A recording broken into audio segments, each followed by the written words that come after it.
छत्तीसगढ़ संगवारी मन स्वागत है यूट्यूब चैनल में। आज हम आए हैं बिलासपुर के साइंस कॉलेज में आवत है आज केजरीवाल जी है जो है छत्तीसगढ़ के बारे में अपन बात रखी। आओ हमारे चैनल में बने रहो और हम आप दिखाते नहीं है छत्तीसगढ़ के बारे में। हम दिल्ली के केजरीवाल सरकार है का बोलते संगवारी हो। आप हमारे चैनल में नए हो तो चैनल सब्सक्राइब कर दो। ठीक है संगवारी हो, चलो दिखाते ना हमारे। बिजली का बिल आता है, सबका बिजली का बिल आता है, उसमें जीरो लिखा होता है, जीरो। आपको यकीन नहीं होगा, चमत्कार है ये। बिजली का बिल जीरो आता है, 24 घंटे बिजली आती है। छत्तीसगढ़ में बिजली नहीं आती, केवल बिजली का बिल आता है, मुझे पता चला। जब दिल्ली में मैंने बिजली फ्री करी, मोदी जी मेरे से इतना गुस्सा हो गए, इतना गुस्सा बबला हो गए, आंखें लाल हो गई मोदी जी की। बोले केजरीवाल फ्री की रेवड़ी बांट रहा है, केजरीवाल फ्री की रेवड़ी बांट रहा है। हाँ मोदी जी, मैं फ्री की रेवड़ी बांट रहा हूँ, मैं फ्री की रेवड़ी बांट रहा हूँ। आपके वाले तो सारे रेवड़ी लूट के ले जाते हैं, अपने घर भर रहे हैं सारी रेवड़ी से। मैं फ्री की रेवड़ी बांट रहा हूँ। दिल्ली में मैंने हर दिल्ली वाले के हाथ में, हर दिल्ली वाले के हाथ में 7 फ्री की रेवड़ी रख दी। 7 रेवड़ियां हर एक को दे दी। पहली रेवड़ी सबको फ्री बिजली दे दी, 24 घंटे बिजली दे दी। दूसरी रेवड़ी पूरी दिल्ली में शानदार स्कूल बना दिए, इतने अच्छे स्कूल, इतने अच्छे स्कूल। अब अमीरों के और गरीबों के बच्चे एक ही स्कूल में पढ़ते हैं, एक ही डेस्क पे। जज का बेटा, आईएएस अफसर का बेटा और रिक्शे वाले का बेटा एक ही डेस्क पे एक ही किताब से पढ़ते हैं। तो दूसरी रेवड़ी मैंने सारे सब लोगों के बच्चों के लिए अच्छी और फ्री शिक्षा का इंतजाम किया है। तीसरी रेवड़ी सबके लिए अच्छा इलाज का इंतजाम कर दिया। भाई साहब आज इलाज इतना महंगा हो गया, घर में अगर कोई बीमार हो जाए जमीन बेचनी पड़ जाती है, जेवर बेचने पड़ जाते हैं। दिल्ली में नहीं, अगर आपके घर में किसी को बुखार भी हो जाए, डॉक्टर को दिखाने जाते हो, डॉक्टर की फीस भी मुफ्त, दवाई भी मुफ्त, टेस्ट भी मुफ्त। अगर आपको कैंसर हो जाए, भगवान ना करे, बहुत बड़ा ऑपरेशन कराना हो, सारे ऑपरेशन का खर्चा मुफ्त, सब कुछ मुफ्त, सबका इलाज मुफ्त। बच्चों का भी, बूढ़ों का भी, अमीर का भी, गरीब का भी, सबका इलाज मुफ्त कर दिया।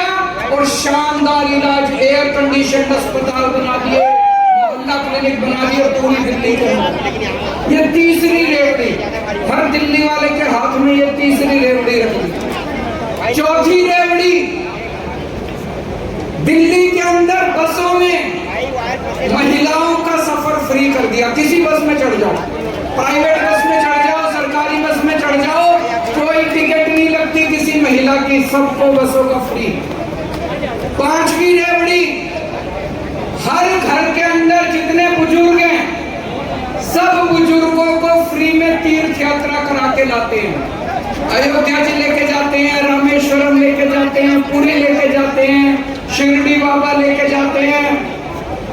हर परिवार के बुजुर्गों को फ्री तीर्थ यात्रा कराते हैं। और छठी रेवड़ी, जितने बेरोजगार बच्चे थे सबके लिए रोजगार का इंतजाम कर रहा हूं।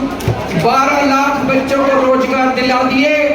पंजाब में भगवंत मान ने 30,000 बच्चों को सरकारी नौकरी दे दी और अभी 3 लाख बच्चों को और नौकरी देने का इंतजाम कर रखा है भगवंत।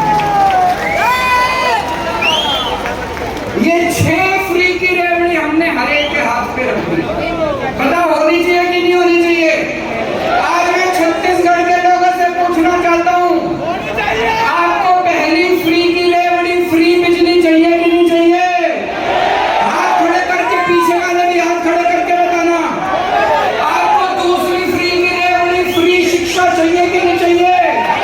आपको तीसरी फ्री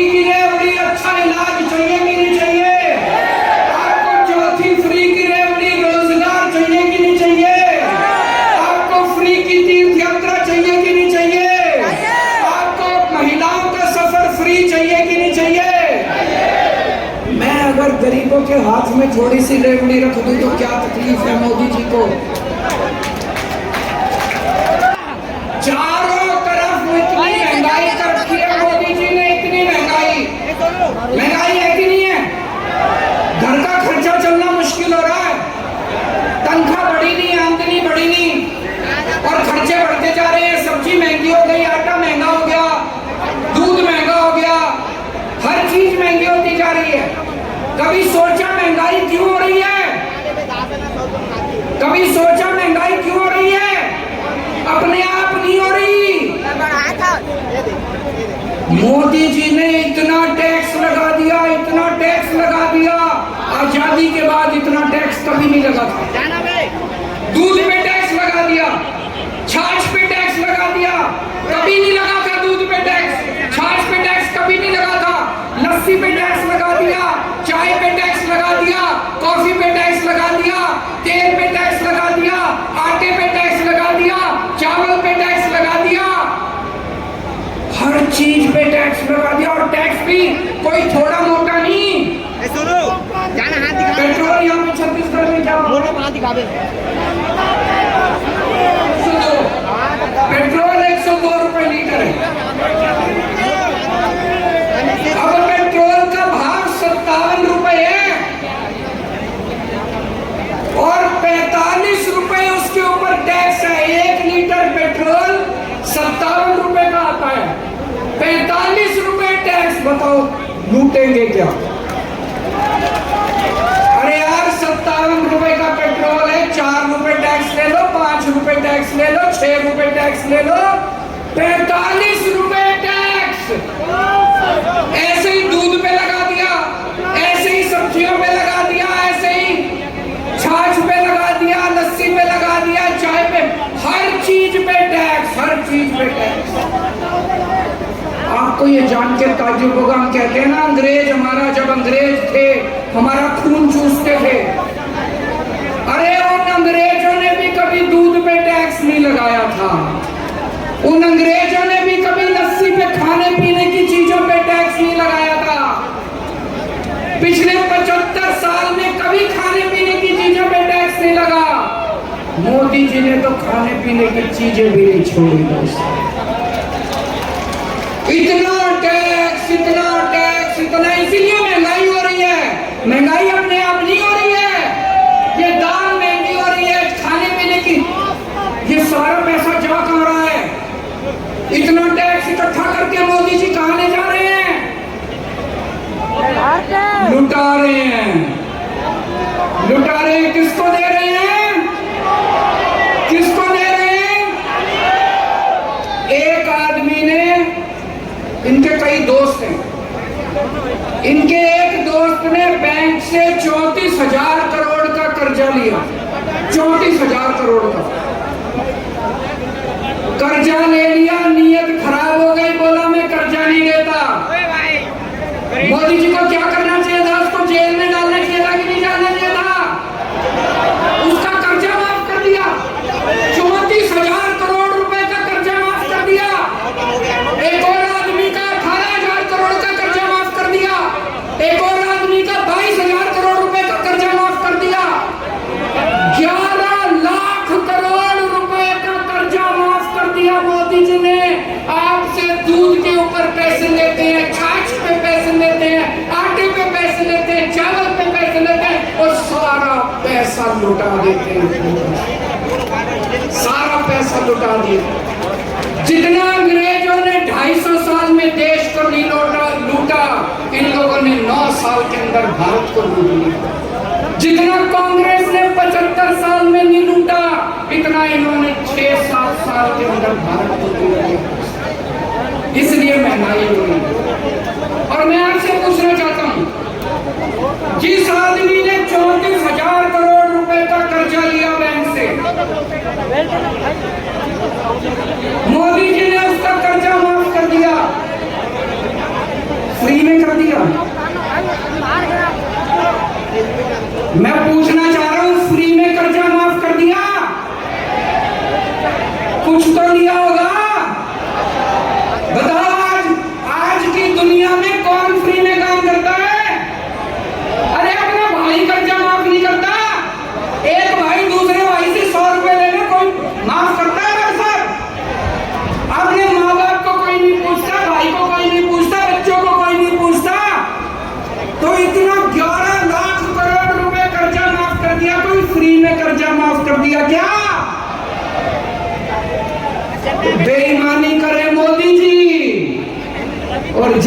जाए मनीष सिसोदिया। वो मनीष सिसोदिया बेचारा एक मास्टर का बेटा है, उसने दिल्ली के गरीबों के बच्चों को पढ़ाने के लिए स्कूल खोले, शानदार स्कूल बना दिए। आज दिल्ली के गरीबों के बच्चे, रिक्शे वाले मजदूरों के बच्चे डॉक्टर बन रहे हैं, इंजीनियर बन रहे हैं, वकील बन रहे हैं। किसलिए बन रहे हैं? मनीष सिसोदिया की वजह से बन रहे हैं। बेईमानी करें मोदी जी, जेल जाए मनीष सिसोदिया। एक वो गाना है ना, ऐसा कलीब आएगा, दाना चुन हन चुनेगा दाना बुनका कौवा मोती कलयुग आ गया। इन्होंने 10 साल में भारत देश का बेड़ा गर्क कर दिया। इन्होंने नोटबंदी करी, भाई साहब नोटबंदी करी इन्होंने, पूरे देश का बेड़ा गर्क हो गया। कोई फायदा हुआ नोटबंदी से? किसी का फायदा? कह रहे थे भ्रष्टाचार खत्म हो जाएगा, हुआ भ्रष्टाचार खत्म? कह रहे थे आतंकवाद खत्म हो जाएगा, आतंकवाद खत्म हुआ? अगर कोई पढ़ा लिखा आदमी होता, कोई पढ़ा लिखा आदमी कभी नोटबंदी नहीं करता। कोई पढ़ा लिखा आदमी नोटबंदी नहीं करता। मैंने एक इंटरव्यू देखा था प्रधानमंत्री जी का। इंटरव्यू करने वाले ने से पूछा प्रधानमंत्री जी से, प्रधानमंत्री जी आप कितने पढ़े लिखे हो? बोले मैं गांव के स्कूल गया हूं, बस कॉलेज नहीं गया। मैंने एक और उनका भाषण सुना। भाषण में वो कह रहे थे मैं केवल गांव के स्कूल गया हूं, गांव के स्कूल के ऊपर की पढ़ाई नहीं करी मैंने, मैं कॉलेज नहीं गया। दोस्तों मैं आज पूछना चाहता हूं आप लोगों से, भारत एक महान देश है। भारत का प्रधानमंत्री पढ़ा लिखा होना चाहिए कि नहीं होना चाहिए? क्या एक अनपढ़ आदमी भारत की अगुवाई कर सकता है? भारत को पढ़ा लिखा प्रधानमंत्री चाहिए कि नहीं चाहिए? मैं आपको एक कहानी सुनाता हूं। मैं आपको एक कहानी सुनाता हूं। कहानी का शीर्षक है चौथी पास राजा। किस किस ने सुनी हुई है? चौथी पास राजा। ये कैसे, ये कहानी दिखाती है कि कैसे अगर किसी देश में कोई अनपढ़ राजा आ जाए तो वो देश का बेड़ा गर्क कर देगा। ये एक महान देश की कहानी है।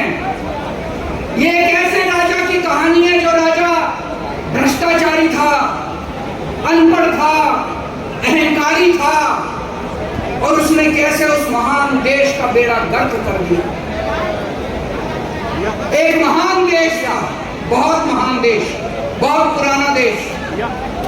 उस देश के एक गांव में, एक गरीब परिवार में एक छोटे बच्चे ने जन्म लिया। परिवार बहुत गरीब था। तो जैसे गांव में होता है, जब बच्चा जन्म लेता है तो ज्योतिषी आता है, गांव का पंडित आता है, उसकी कुंडली बनाता है। तो पंडित ने उसकी कुंडली बनाई। कुंडली बना के, कुंडली देख के पंडित बोला, माई तेरा बेटा बड़ा होके बहुत बड़ा सम्राट बनेगा। माई को समझ नहीं आया, मैं तो इतनी गरीब हूं, मेरा बेटा सम्राट कैसे बनेगा? बेटा बड़ा होने लगा धीरे धीरे। उसे गांव के स्कूल में भर्ती करा दिया। बेटे का पढ़ाई लिखाई में मन लगता नहीं था, बड़ी मुश्किल से उसने चौथी पास करी। उसके बाद उसका स्कूल से नाम कटवा दिया। घर का खर्चा नहीं चलता था। गांव के पास एक रेलवे स्टेशन था। वो बच्चा उस रेलवे स्टेशन पे जाके चाय बेचने लगा, घर का खर्चा चलाने के लिए। वो बच्चा बचपन से ही भाषण बड़े अच्छे देता था, लंबी लंबी फेंकता था, कुछ भी बोल देता था। गांव के लड़कों को इकट्ठा कर लेता और लंबे लंबे भाषण देना चालू करता, लंबी लंबी फेंकनी चालू करता। धीरे धीरे करते करते लड़का बड़ा हुआ और जैसा पंडित ने कहा था, कुंडली में लिखा था, लड़का उस महान देश का राजा बन गया।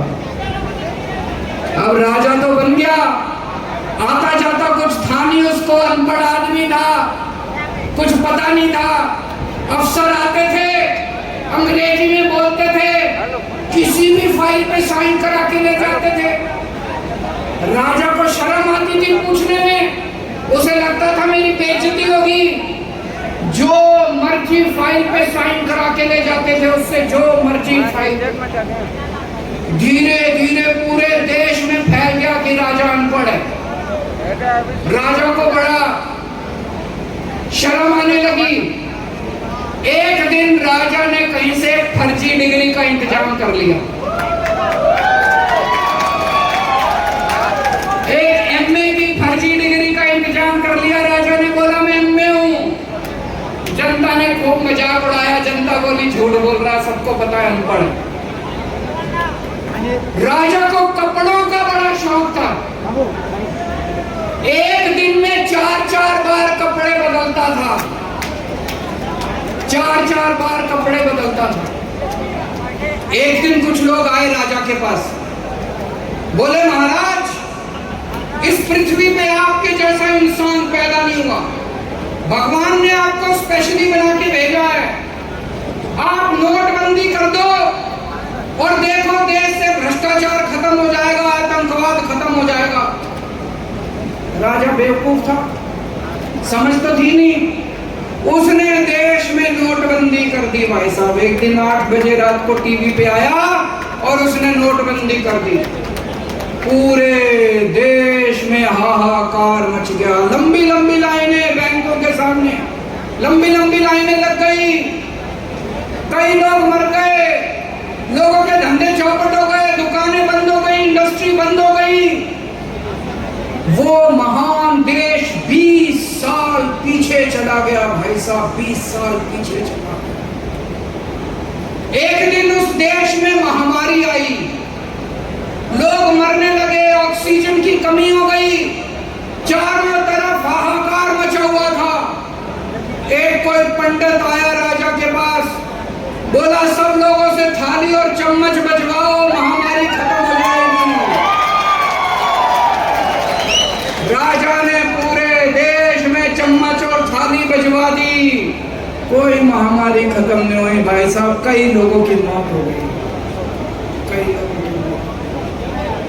राजा के कई दोस्त थे, उन दोस्तों ने खुलेआम गुंडागर्दी चालू कर दी, उन दोस्तों ने बैंकों को लूटना चालू कर दिया, उन दोस्तों ने इधर उधर लड़कियों को छेड़ना चालू कर दिया। एक बार हद हो गई जब उस राजा के एक दोस्त ने उस देश की अंतर्राष्ट्रीय खिलाड़ियों को छेड़ दिया, कुश्ती की पहलवान खिलाड़ी। चारों तरफ हाहाकार, चारों तरफ बलात्कार, लूटमार। इतनी महंगाई हो गई, इतनी महंगाई, और राजा एक नंबर का भ्रष्ट था, सब चीजों में पैसे लेता, सब चीजों में पैसे खाता। ऊपर आसमान में सारे देवताओं ने देखा पृथ्वी पे महापाप हो गया, चारों तरफ हाहाकार मचा हुआ है। सारे देवताओं ने मिलके मीटिंग करी और सारे मिलके शिवजी महाराज के पास गए। बोले हे महाराज कुछ करो, पृथ्वी के ऊपर महापाप हो गया, हाहाकार मचा हुआ है। ऊपर से शिवजी महाराज ने आकाशवाणी करी, 140 करोड़ लोग उस महान देश के, सबको शिवजी ने ललकारा और बोला तुम एक महान देश के लोग हो, सब लोग उठो, सब लोग जागो और इस अहंकारी भ्रष्ट और अनपढ़ राजा को उखाड़ के फेंक दो। और शिवजी महाराज की कृपा से अगले चुनाव के अंदर उस अनपढ़ राजा को जनता ने उखाड़ के फेंक दिया दोस्तों। उसके बाद उस देश ने दिन दूनी रात चौगुनी तरक्की करनी चालू कर दी। और मैंने सुना है वो राजा वापस उसी स्टेशन पे जाके आजकल चाय बेचता है। दोस्तों, दिल्ली वालों ने बीजेपी और कांग्रेस को हरा के आम आदमी पार्टी का साथ दिया। पंजाब वालों ने बीजेपी, कांग्रेस और अकाली दल को हरा के आम आदमी पार्टी का साथ दिया। आज छत्तीसगढ़ के लोगों को मैं कहना चाहता हूं, एक मौका दे के देख लो, एक मौका। आप बीजेपी को भी भूल जाओगे, कांग्रेस को भी भूल जाओगे और हमेशा के लिए आम आदमी पार्टी के साथ रहोगे। भारत माता की।